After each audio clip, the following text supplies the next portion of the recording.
Online ગેમે એક યુવકનો જીવ લઈ લીધો છે મોરબીમાં। ઓનલાઈન ગેમમાં 40,000 રૂપિયા જે યુવક છે તે હારી ગયો અને તેને જ કારણે તેણે પોતાનો જીવ લઈ લીધો છે। ઝેરી દવા પીને તેણે પોતે આપઘાત કરી લીધો છે। તે પ્રકારનો બનાવ જે છે તે બનવા પામ્યો છે।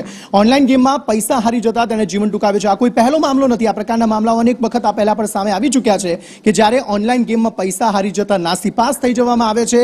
એ પૈસા કેવી રીતે લાવવામાં આવશે તે સવાલ થાય છે અને તેના જ કારણે તે પોતાનો જીવ ગુમાવી દે છે। આ મામલામાં પણ વાંકાનેર પોલીસે હવે સમગ્ર મામલે વધુ તપાસ હાથ ધરી છે, પરંતુ આ સમગ્ર મામલે મયુર સોની વધુ માહિતી આપી રહ્યા છે। જી મયુર।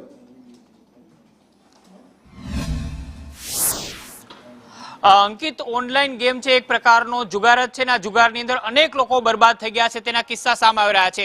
વાંકાનેરનો આ કિસ્સો છે જેમાં મૂળ મધ્યપ્રદેશનો પરપ્રાંતીય યુવાન છે એ ઓનલાઈન ગેમની અંદર મોટી રકમ હારી ગયો હતો અને ત્યારબાદ તેને પોતાનો જીવ ગુમાવ્યો છે। આ એક કિસ્સો નથી, પરંતુ રાજકોટની અંદર એક કોલેજિયન યુવાન, આશાસ્પદ યુવાન છે, એને પણ મોટી રકમ ઓનલાઈન ગેમની અંદર ગુમાવી હતી અને ત્યારબાદ પરિવારના ડરના કારણે તેને આપઘાત કરી લીધો હતો। આવા અસંખ્ય કિસ્સાઓ છે, પરંતુ ઓનલાઈન ગેમ છે તેના ઉપર કોઈ કાર્યવાહી થતી નથી, અથવા તો એમ કહી શકાય કે આ જે લોકો ઓનલાઈન ગેમની અંદર રવાડે ચડી ગયા છે, એક રીતે કહી શકાય કે એમને જુગારની લત લાગી છે, એ લત હજુ સુધી છૂટતી નથી।